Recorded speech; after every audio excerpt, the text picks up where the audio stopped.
ও রুমিন ফারহানা সংস্কার কি ভাল লাগে না? 15 বছর ধরে আমরা জানি কিভাবে চলছে।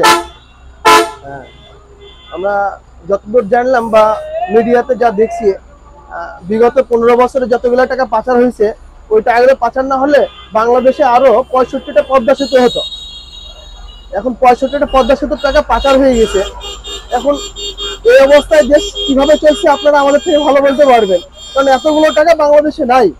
এখন ওই টাকাগুলো যদি থাকতো তাহলে আমি আশা করি দ্রব্যমূল্য যে ঊর্ধ্বগতি এটা হতো না। তারপরেও একটা সিন্ডিকেট, এই স্বৈরাচারের একটা বিশাল সিন্ডিকেট করে রেখে গেছে। এই সিন্ডিকেটের দাঁড়া করলে আমরা পড়ে আছি। যে বিশেষ করে ব্যবসা খাতে সিন্ডিকেট করার কারণে আজকে দ্রব্যমূল্যের এই গতি। যদি এই সিন্ডিকেটগুলোকে ভাঙা যায়, আজকে রাজশাহী আমাদের আলুর শহর, শত শত কোলেস্টোর আছে। আপনি যে দেখেন এই স্বৈরাচারে সব ব্যবসাগুলোকে স্বৈরাচারে ভরে গেছে। এখন এই স্বৈরাচারের হাত থেকে আমরা সাধারণ জনগণ যারা আছি, আমরা যদি ব্যবসায়ী ব্যবসায়ী হইতে পারি, তাহলে আলহামদুলিল্লাহ আমাদের দ্রব্যমূল্য এমনি কমে যাবে।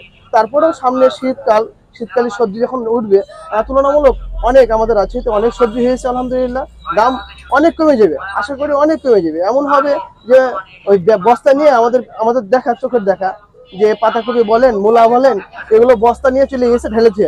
এরকমও সামনে আসছে। সামনে বন্যা গেছে, বন্যাতে অনেক ক্ষয়ক্ষতি হয়েছে। এর জন্য দ্রব্যমূল্য কিছুটা ঊর্ধ্বগতি। আমি আশা করি অতি অল্প সময়ের মধ্যে, মাসখানিকের মধ্যে ইনশাআল্লাহ সব দ্রব্যমূল্য নিয়ন্ত্রণে চলে আসবে।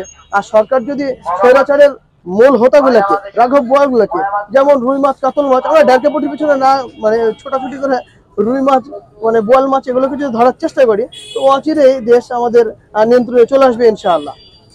আর আমরা বিশেষ করে ভারতমুখী না হয়ে সারা পৃথিবী অন্যান্য দেশের সাথে যদি আরো আমরা ব্যবসায়িক বাণিজ্যিক সম্পর্ক রাখতে পারি, তো দেশের আরো দ্রব্যমূল্যের অনেক ইয়ে হবে আর কি, নিয়ন্ত্রণে চলে আসবে।